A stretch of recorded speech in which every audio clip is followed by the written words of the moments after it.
नमस्कार मेरे विद्वान साथियों, आपका हार्दिक आभार अमर शहीद राजू क्लासेज में।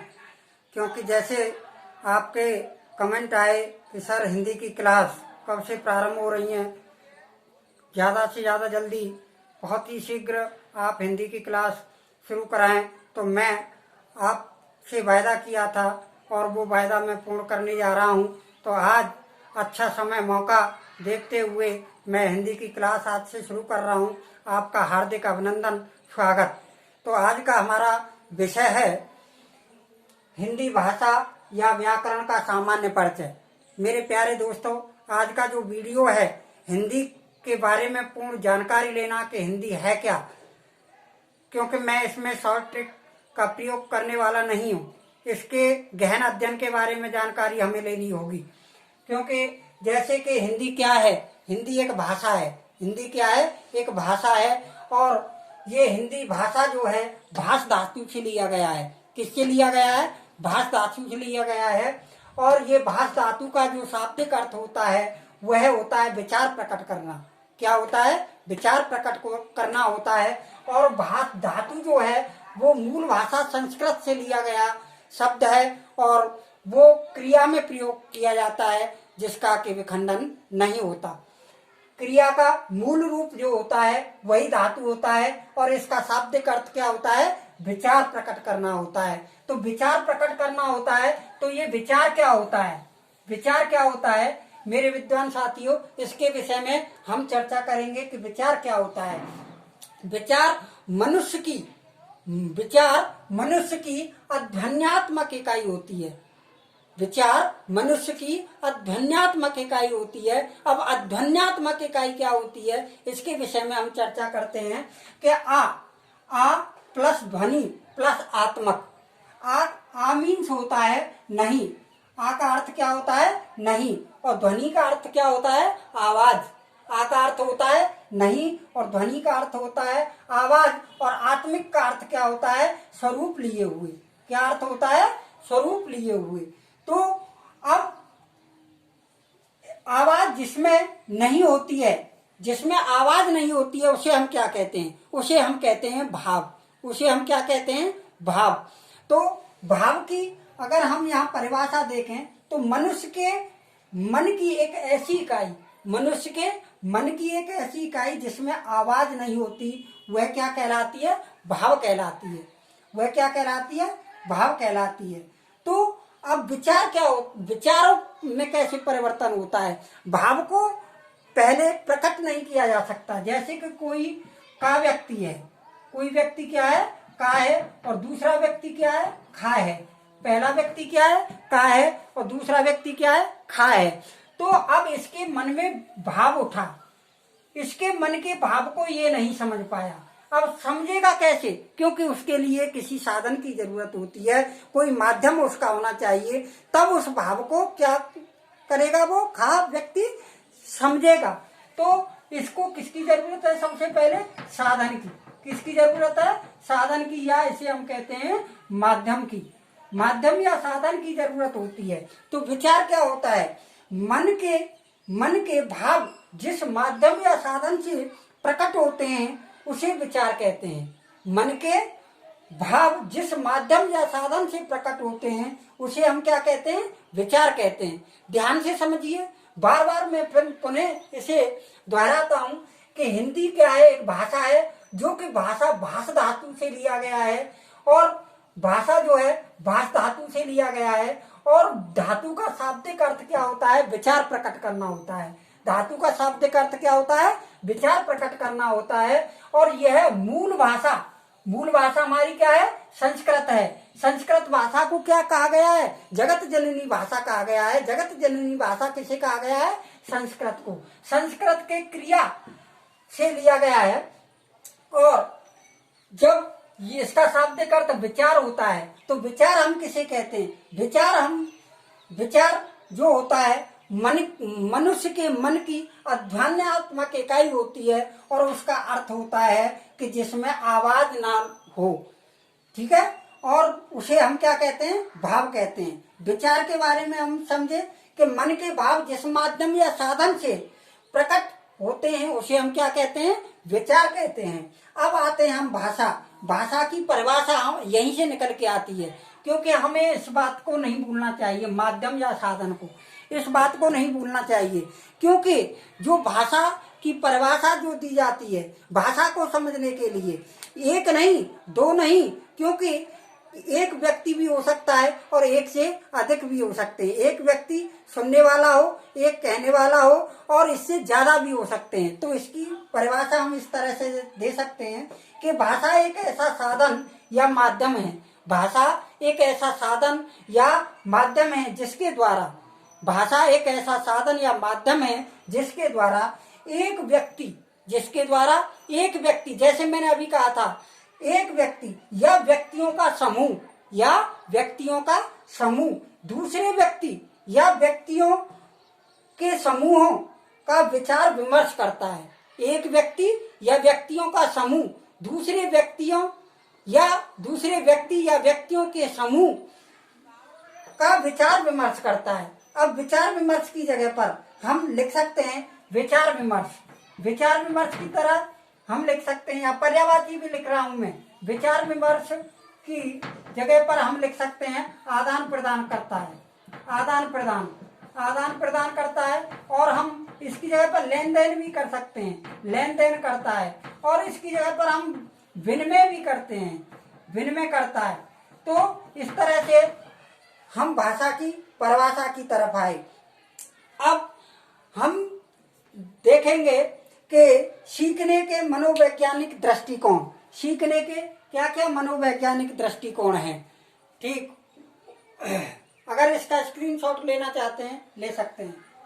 ठीक है, आगे हम, क्योंकि मेरा आज का जो टॉपिक है वो भाषा के बारे में पूर्णतः ज्ञान अर्जित करना है, क्योंकि मैं वर्ण विचार से शुरू नहीं कर रहा हूँ, मैं सीधा यहाँ, क्योंकि हिंदी क्या है, एक भाषा है। हिंदी जब भाषा है तो भाषा के बारे में हमें ज्ञान अर्जित करना है। तो यहाँ हम देखते हैं कि सीखने के मनोवैज्ञानिक दृष्टिकोण, सीखने के मनोवैज्ञानिक दृष्टिकोण क्या है, सीखने के मनोवैज्ञानिक दृष्टिकोण। यहाँ हम देखेंगे कि मनोवैज्ञानिक दृष्टिकोण ये 3 प्रकार के होते हैं। कितने होते हैं? 3 प्रकार के। पहला है जिज्ञासा। पहला क्या है? जिज्ञासा, जिसे कहते हैं जिसे हम ललक भी कह सकते हैं, जिसे हम ललक भी कह सकते हैं। पहली पहचान इसकी यही होती है, जैसे कि आपके अंदर जिज्ञासा पैदा हुई कि हमें हिंदी की क्लास चाहिए। दूसरा जो तत्व है आपका अनुकरण। अनुकरण क्या होता है? अनुकरण होता है किसी को फॉलो करना, यानी कि उसका हम बोलना, उसके पीछा करना। अब वो जैसे कि इसका एक उदाहरण हम ले सकते हैं, जैसे कि हमारे स्कूल में प्रार्थना सभा में प्रार्थना जब होती है तो कुछ बच्चे हमारे सामने होते हैं और वो प्रार्थना बोलते हैं, उसका हम अनुकरण करते हैं, उसे हम दोहराते हैं, उसे हम क्या कहते हैं? अनुकरण। और तीसरा इसका मनोवैज्ञानिक दृष्टिकोण है अभ्यास। अभ्यास जरूरी होता है इसके लिए। तो आप इन तीनों चीजों के लिए तैयार हो जाइए। जिज्ञासा सबसे पहली होगी, क्योंकि जिज्ञासा होगी तभी हम भाषा को सीख पाएंगे। दूसरा होता है अनुकरण, जो उसको हम अनुकरण करना, उसे उसी तरह से सीखना, समझना। और तीसरा होता है अभ्यास, जैसे कि कवि व्रंत ने कहा है, करत करत अभ्यास के जड़ मत हो सुजान, और रसरी आवत जात है तो शिल पर परत निशान। अभ्यास बहुत ही जरूरी होता है। इसके साथ साथ हम भाषा के विकास क्रम की तरफ ध्यान देंगे, भाषा के विकास क्रम की तरफ, क्योंकि ये केवल आपको पुलिस कांस्टेबल की ही नहीं, मैं पुलिस एसआई और पटवारी और रीट की परीक्षाओं के दृष्टिकोण से भी बहुत ही आवश्यक हिंदी की तरफ मैं आपको ले जा रहा हूं। तो भाषा का विकास क्रम क्या है? भाषा का विकास क्रम, भाषा के विकास क्रम की तरफ हम अगर लेके चले तो यहाँ हमारा है, सबसे पहला होता है सुनना। सुनना सबसे पहले क्या होता है? सुनना। और दूसरा होता है बोलना। सुनना बोलना, पहला होता है सुनना, फिर होता है बोलना।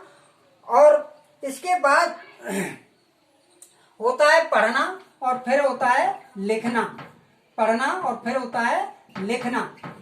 क्योंकि ये जो है जन्मजात है, क्योंकि सुनना जो होता है वो जन्मजात, जन्म से ही हमारे साथ आता है। लेकिन बोलना बोलना हमें क्या बोलना है ये हमें समाज से सीखना पड़ता है, मातृभाषा से सीखना पड़ता है, जिस परिवेश में हम रहते हैं उससे सीखना पड़ता है। क्योंकि आप देखते हैं कि एक तोता होता है, एक साधु के यहाँ होता है वो राम राम जपता है, एक डाकू के यहाँ होता है वो गाली देता है। इसी तरह से हम बोलना जो सीखते हैं वो कहाँ से सीखते हैं? अपने परिवार से, समाज से। इसके बाद वो पढ़ना सीखता है और फिर लिखना सीखता है, यही क्रम चलता है। तो इसे हम कह सकते हैं इंग्लिश के जो लर्निंग, स्पीकिंग और रीडिंग, और इसे हम कहते हैं राइटिंग। इस तरह से इसे हम शुभोवली के नाम से भी हम प्रदर्शित कर सकते हैं। आगे हम चलते हैं, आगे इसको आगे बढ़ाते हुए विकास क्रम में ही हम देखेंगे कि भाषा के प्रकार। अब आते हैं हम भाषा के प्रकार। भाषा के प्रकार, तो भाषा के कितने प्रकार हैं? आज तक हम प्रतियोगी परीक्षाओं की जो पुस्तक खरीद के ले आते हैं उनमें ज्यादातर मैंने भी देखा है, आप भी पढ़ते होंगे, 2 प्रकार दे देते हैं। लेकिन ये 2 प्रकार नहीं है। मैं आपको 3 प्रकार के बारे में बातें बता रहा हूँ। हाँ ठीक है, वो अच्छी बात है, आपने भी 3 प्रकार के पढ़े होंगे, बहुत ही अच्छी बात। तो पहला प्रकार कौन सा है? पहला प्रकार है हमारा मौखिक भाषा। पहला क्या है? मौखिक भाषा। पहला प्रकार क्या है? मौखिक भाषा होती है। पहली बात मौखिक भाषा होती है जो कि बोलकर वह प्राप्तकर्ता क्या करता है? सुनकर। जो बोलकर और सुनकर भाषा जो होती है वो क्या होती है? हमारी मौखिक भाषा होती है, जो कि प्राप्तकर्ता सुनकर, अपने कानों से सुनकर उसे ग्रहण करता है, और जो बोलने वाला होता है वो बोलकर उस भाषा का प्रयोग करता है। ये होती है मौखिक भाषा। दूसरी भाषा जो होती है वो हमारी होती है लिखित भाषा। कौन सी होती है? लिखित भाषा। लिखित भाषा क्या होती है? ये लिखकर और पढ़कर, ये लिखकर और पढ़कर, लिखकर व पढ़कर जो भी भाषा प्रयोग की जाती है वो हमारी कौन सी होती है? लिखित भाषा होती है। और तीसरी भाषा जो हमारी होती है वो होती है सांकेतिक भाषा। कौन सी होती है? सांकेतिक भाषा, जो कि संकेत के माध्यम से प्रदर्शित की जाती है। किसके माध्यम से प्रदर्शित की जाती है? संकेत के माध्यम से। तो यहाँ हम सीखने वाली बात है कि जो मौखिक भाषा है वो सबसे सरल भाषा है। मौखिक भाषा कैसी भाषा है? सरल भाषा है, क्योंकि यह एकदम से जो बोलने वाला होता है बोलकर अपनी बात को प्राप्तकर्ता के लिए कानों के माध्यम से उस बात को तुरंत ही समझ लेता है। तो ये सबसे सरल भाषा हुई। दूसरी भाषा कठिन भाषा कौन सी होती है? सांकेतिक भाषा होती है। सांकेतिक भाषा क्यों होती है? क्योंकि आप समझिए, संकेत के माध्यम से, जैसे मैं आपसे कहूं मैंने संकेत किया ये, तो आप मुझे बताइए मैं आपसे किस चीज का इशारा कर रहा हूं। तो इसमें क्या है? क्योंकि संकेत क्या नहीं होते? संकेत निश्चित नहीं होते। संकेत कैसे नहीं होते? निश्चित नहीं होते। तो संकेत निश्चित नहीं होते तो ये भाषा हमारे लिए कैसी भाषा हो जाती है? कठिन भाषा हो जाती है। तीसरा प्रश्न इसमें है कि अब जब ये सरल भाषा है और सांकेतिक भाषा कैसी है? कठिन भाषा है, तो लिखित भाषा कैसी हुई? तो लिखित भाषा मेरे प्यारे भाइयों बहनों, लिखित भाषा विद्वान साथियों, लिखित भाषा हमारी सरल भाषा भी है और कठिन भाषा भी है। अब सरल भाषा कैसे है? जैसे कि आपको अगर हिंदी भाषा का ज्ञान है तो आपके लिए सरल भाषा है। लेकिन अगर आप मुझसे पूछें, मुझे उर्दू भाषा का ज्ञान नहीं है, क्योंकि हिंदी क्या है? भाषा है। हम बात किसकी कर रहे हैं? भाषा की कर रहे हैं। तो भाषा, उर्दू भाषा का मुझे ज्ञान नहीं है, तो ये कैसी है? कठिन भाषा हुई मेरे लिए। तो इसलिए इसमें जो आपके लिए प्रश्न अगर आए कि सबसे सरल भाषा कौन सी है? मौखिक भाषा। सबसे कठिन भाषा कौन सी है? कठिन भाषा। लिखित भाषा कैसी है? सरल भाषा भी है और कठिन भाषा भी है। आगे तो अब हम देख रहे हैं कि संस्कृत भाषा का इतिहास के बारे में हम पढ़ रहे हैं। तो संस्कृत भाषा से किस तरह से हिंदी भाषा का उद्गम हुआ। तो यहाँ हम देख रहे हैं संस्कृत भाषा के दो भाग हुए, यानी कि पहला है वैदिक। वैदिक संस्कृत जो थी उसमें वेद और उपनिषद लिखे गए थे। क्या लिखे गए थे? वेद और उपनिषद।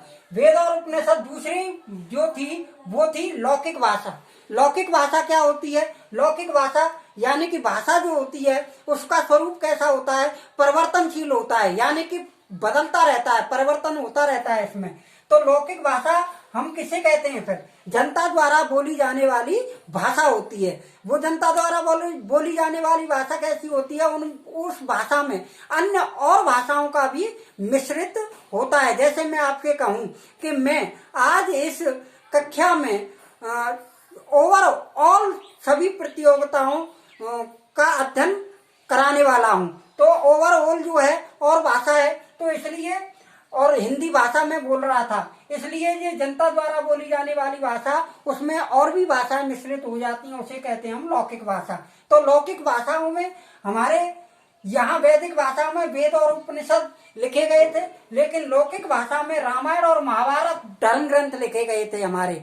जैसे कि रामायण को लिखा महर्षि वाल्मीकि ने और महाभारत को वेद व्यास जी ने लिखा था। ये जीके की तरफ भी ले जा रहा हूं मैं। और फिर वह भाषा आगे चलकर, जैसे कि हमने यहाँ पढ़ा है, परिवर्तनशील होती है, उसमें परिवर्तन हुआ और वो पाली भाषा का रूप ले लिया। पाली भाषा जो हुई थी बौद्ध धर्म में हुई थी। ये भी जीके का क्वेश्चन है, बौद्ध धर्म में हुई थी। और यहाँ बौद्ध धर्म में आपका त्रिपिटक ग्रंथ उसके लिखे गए थे। फिर उसके बाद इस भाषा को प्राकृत भाषा को जन्म मिला इसका। और प्राकृत भाषा जो थी जैन धर्म में आई और इसमें आगम धर्म ग्रंथ लिखे गए थे। इसके बाद उसमें फिर क्या हुआ? फिर धीरे धीरे इसमें जैसे धरातल में क्या पड़ जाते हैं, वलन पैदा हो जाता है, यानी कि भ्रंश पैदा हो जाते हैं। भ्रंश क्या हो जाते हैं? भ्रंश पैदा हो जाते हैं, वलन पैदा हो जाते हैं। उसी तरह से हमारी इसमें भी वलन पैदा हुए, अब भ्रंश पैदा हुए। वो कैसे? जैसे कि कोई आपका नाम मैं लेता हूँ, जैसे उदाहरण में रामेश्वर नाम है, और धीरे धीरे वो रामेश्वर शुद्ध नाम है, लेकिन उसे कैसे लिखने लग जाते हैं, कहने लग जाते हैं रामेश्वर।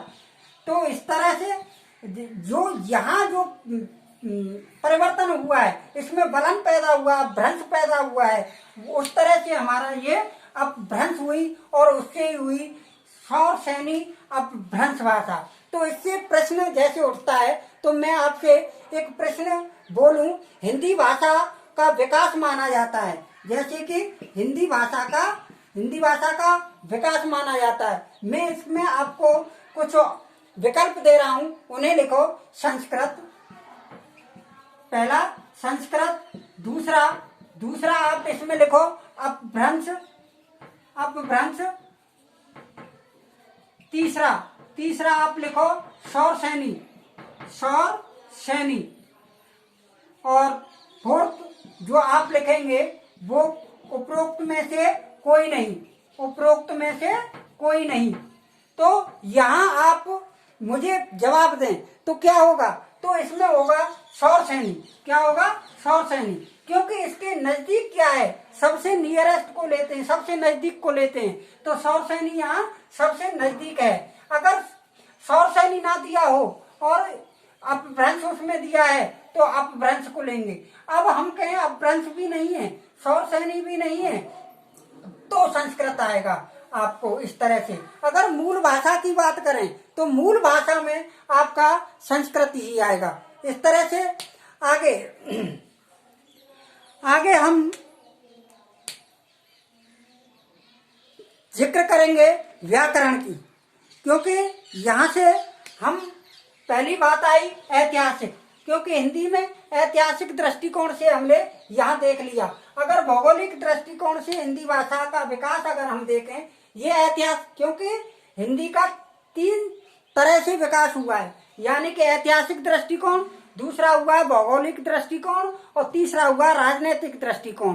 तो हमने अभी जो जिक्र किया था वो जिक्र किया है ऐतिहासिक दृष्टिकोण से हिंदी का विकास। अब हम जिक्र करेंगे कि भौगोलिक दृष्टि से और हिंदी का विकास किस तरह से हुआ। क्यों भौगोलिक, जैसे कि कहा है कि कोस कोस पर पानी बदले और 4 कोस पर वाणी, तो इस तरह से अगर हम चलते चले जाएं तो हमारा क्या होगा, ये भौगोलिक दृष्टि से भी भाषा का परिवर्तन होता रहता है। तो यहाँ इससे आगे हम देखें राजनीतिक परिवर्तन, तो राजनीतिक विकास की तरफ अगर हम जाएं तो राजनीतिक विकास की तरफ, तो राजनीतिक वो संवैधानिक दृष्टिकोण से हम देखेंगे। संवैधानिक दृष्टिकोण से हम क्या देखेंगे, संवैधानिक दृष्टिकोण से हम हिंदी का विकास देखेंगे, राजनीतिक दृष्टिकोण से हिंदी का विकास देखेंगे। तो संवैधानिक दृष्टिकोण से अनुसूची 8, अनुसूची 8, अनुसूची कितनी 8 और भाग 17, अनुसूची 8 भाग 17, अनुसूची 8 भाग 17 में 22 भाषाओं का जिक्र किया गया है। उसमें एक भाषा हिंदी भी है। हमारे संविधान में अनुसूची 8 भाग 17 में 22 भाषाओं का जिक्र किया है, उसमें से हमारी एक भाषा हिंदी भी है। और हिंदी भाषा को राजभाषा का दर्जा दिया गया है। कौन सी भाषा का, राजभाषा का दर्जा दिया गया है इसमें। और राजभाषा का दर्जा अनुच्छेद 343 से लेके, अनुच्छेद 343 से लेकर 351 तक इसका जिक्र किया गया है। 343 से लेकर 351 तक, अनुच्छेद 343 से लेकर 351 तक इसका जिक्र किया गया है। किसमें, संविधान में। तो यहाँ से आगे हम कल पढ़ेंगे राजभाषा या राष्ट्रभाषा या मातृभाषा या आपका बोली क्या होता है, इसके विषय में कल हम चर्चा करेंगे। अगर ये वीडियो आपको पसंद आया हो तो लाइक करें, सब्सक्राइब करें और बेल आइकन का बटन दबाना ना भूलें, जिससे कि आपको विधिवत क्लास मिलती रहे। मैं आपके फिर पुनः वायदा कर रहा हूँ कि ये क्लास हमारी सुचारू रूप से चलती रहेंगी, इंग्लिश की भी चलेंगी और हिंदी की भी चलेंगी। मैं अपनी वाणी को विराम देता हूँ। राम राम, नमस्कार, धन्यवाद।